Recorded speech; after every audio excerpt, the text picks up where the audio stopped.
Welcome to The Explainer. Today we're diving into one of the most profound and honestly one of the most contested concepts in all of human history, enlightenment.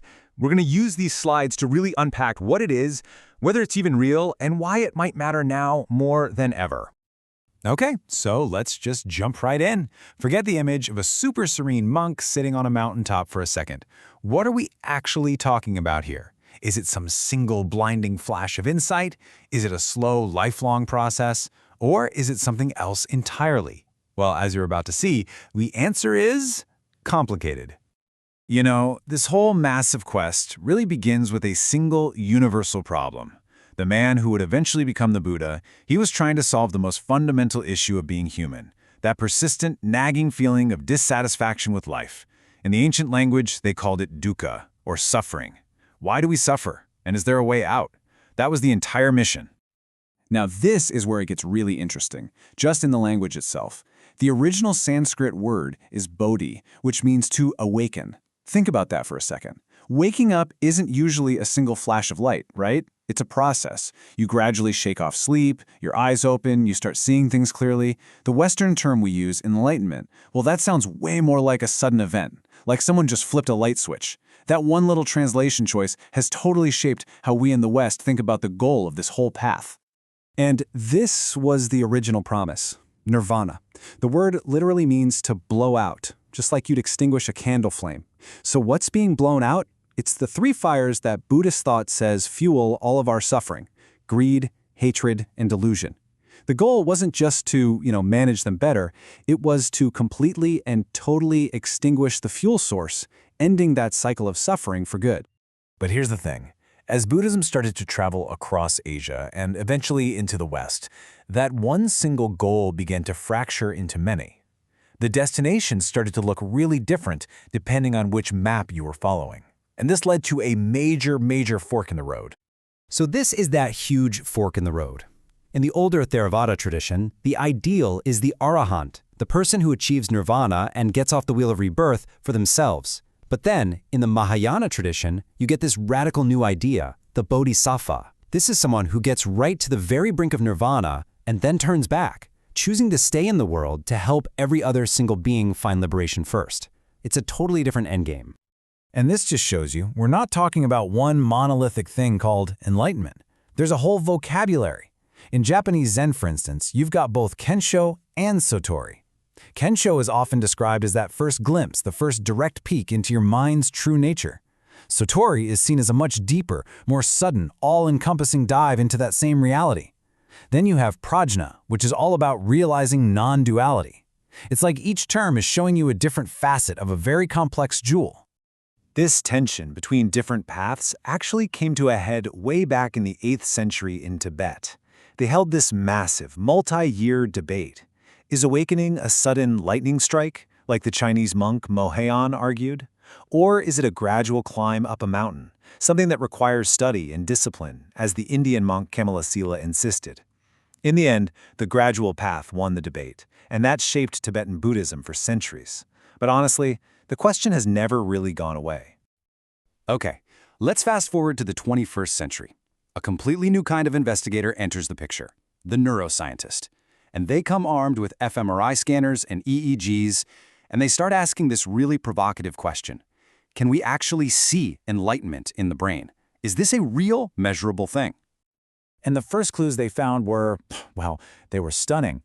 Back in the 1980s, researchers studied these Tibetan monks and found they could consciously control things we thought were totally automatic, like their own body temperature or their metabolism. This suggested a connection between the mind and body that was way deeper than Western science had ever really imagined. And get this is a perfect example. While they were meditating in these near-freezing rooms, some monks could raise the skin temperature of their fingers and toes by as much as 17 degrees Fahrenheit. That's enough to literally dry wet sheets that were draped over their bodies. So this wasn't just some subjective feeling they were having. It was a measurable, physical reality that defied everything we thought we knew. Today, it's even more advanced. Brain scans show us that meditation can physically change the structure of the brain. What's absolutely fascinating is the impact on what's called the default mode network. You can think of this as the part of your brain that's active when you're daydreaming, thinking about yourself, your past, your future. It's kind of the brain's me circuit. In advanced meditators, this network gets really, really quiet, which lines up perfectly with the ancient Buddhist teaching of no self. But, and this is a huge but, here comes the counter-argument, the scholar Robert Scharf makes this incredibly powerful critique. He basically says, look, an inner experience, no matter how profound or world-shattering it feels, is still just a brain state. It can't prove a metaphysical truth any more than a really vivid dream can prove that dragons actually exist. It's a real experience, for sure, but it isn't necessarily evidence about the fundamental nature of reality. And this brings us to an even thornier problem. If enlightenment is a real state, who gets to decide who's achieved it? This isn't just some philosophical question. This is about power, it's about authority, and it's about the very real and very dark potential for abuse. So, in traditions like Zen, authority is built on this idea of mind-to-mind transmission.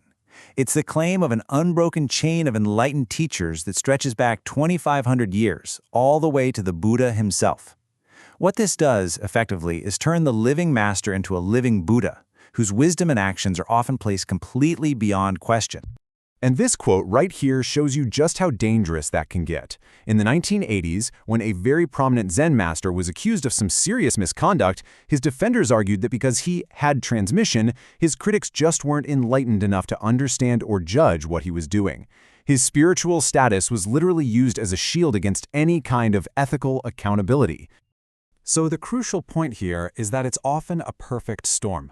You've got these institutions that protect powerful teachers, you've got teachers who delude themselves into thinking they're above the rules, and you have a theology that can be twisted to suggest that a truly enlightened person can basically do no wrong. It's a recipe for disaster. This problem became so bad that a group of Japanese scholars actually launched a movement called critical Buddhism. They made a shocking argument that the popular idea that everyone is already enlightened was being used to justify the status quo, including social discrimination and even wartime nationalism. I mean, think about it. If everything is already perfect and pure, why would you ever try to change anything? So all of these challenges, from science, from skeptics, and from the scandals within these traditions, have forced the very idea of enlightenment to evolve. It's had to adapt, creating a kind of new ideal for the modern world. And this table just lays out that shift perfectly. Instead of being some fixed, otherworldly goal you have to attain, the modern view sees enlightenment more like a direction you travel in, a horizon you're always moving toward. The goal isn't to eliminate all desire, but to cultivate wise desires. And the focus moves away from ending rebirth to creating a flourishing ethical life for yourself and others right here and right now. This new vision is also deeply interconnected. It draws on ideas like Thich Nhat Hanh's concept of interbeing, which is the simple but profound idea that my happiness can't be separated from your happiness or from the health of the planet. So mindfulness stops being a tool for personal escape and becomes a way to engage more compassionately with a world that's in crisis. Which leaves us with this final, powerful question. Maybe the most important evolution of this ancient idea isn't about what happens inside our own skulls, but how it changes our actions in the world. Is the ultimate goal to find a personal escape hatch from suffering? Or is it to find a blueprint for building a more compassionate and just society for absolutely everyone? The answer to that might be the most enlightening thing of all.